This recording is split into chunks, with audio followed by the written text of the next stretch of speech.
pseudociência é uma prática baseada em um sistema de crenças, mas travestida de ciência. Ela se afirma como científica, mesmo não tendo fundamentação dentro dos critérios rigorosos que as ciências em as suas diversas facetas defendem. Nós podemos elencar algumas características das pseudociências, e eu tomo essa lista de características das pseudociências a partir de Lilienfeld, Lin and Lore, na obra Science and Pseudoscience in Clinical Psychology. Primeira característica, abuso da hipótese ad hoc. O que isso quer dizer?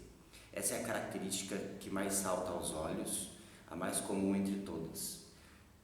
É o abuso de argumentos dogmáticos. Quando se diz, por exemplo, que nós não compreendemos o funcionamento de uma pseudociência porque nós não estamos inteirados dos pressupostos dessa pseudociência. Ou ainda, quando nós questionamos lacunas e falhas de um sistema de pensamento e esse questionamento é respondido com argumentos do tipo: são os caminhos misteriosos de Deus ou da energia, são coisas da ordem do inexplicável.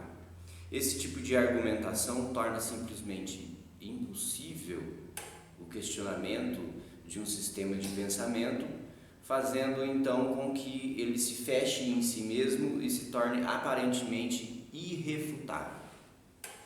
Quando também se alega que a nossa crítica a uma pseudociência ou a um sistema de pensamento está baseada em excessiva generalização, também corre-se o risco de usar o argumento da hipótese ad hoc. Afinal, coloca-se a discussão sobre uma pseudociência sempre em um lugar inalcançável, sempre em um lugar cujo caminho não há argumentação que possa trilhar. A segunda característica das pseudociências, segundo essa obra, é a estagnação intelectual, uma paralisia da própria autocrítica.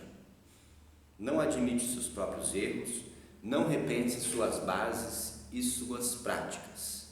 Toma-se então um sistema de pensamento dado, pronto, e não se permite que se repense esse sistema de pensamento à luz de novas evidências, de novos questionamentos ou até mesmo de novos argumentos, simplesmente. Terceiro ponto, segundo essa obra, fuga da revisão por pares. O que é a revisão por pares? A revisão por pares é um dos fundamentos mais importantes da ciência hoje, também conhecido pela expressão em inglês peer review. A revisão por pares, ela faz com que um argumento, uma descoberta ou simplesmente um artigo científico, ele seja submetido a dois pesquisadores, dois pensadores daquela área, e eles vão fazer uma avaliação cega, um sem saber quem é o outro que está fazendo essa avaliação, e quem submeteu a avaliação também não sabe quem são os avaliadores. Quem recebe esse artigo, essa descoberta para avaliação, não sabe quem a submeteu. Dessa forma, então, procura-se a isenção o melhor possível, sabe que a isenção total é inexistente, mas procura-se a isenção o melhor possível para avaliar aquela descoberta, para avaliar aquele artigo, aquela alegação. As pseudociências, elas fogem dessa revisão cega, elas fogem da revisão por pares. A revisão por pares também diz respeito ao seguinte: os pares acadêmicos, os membros do pensamento científico, precisam revisar e corroborar aquela definição, aquela descoberta, aquele pensamento, aquele artigo.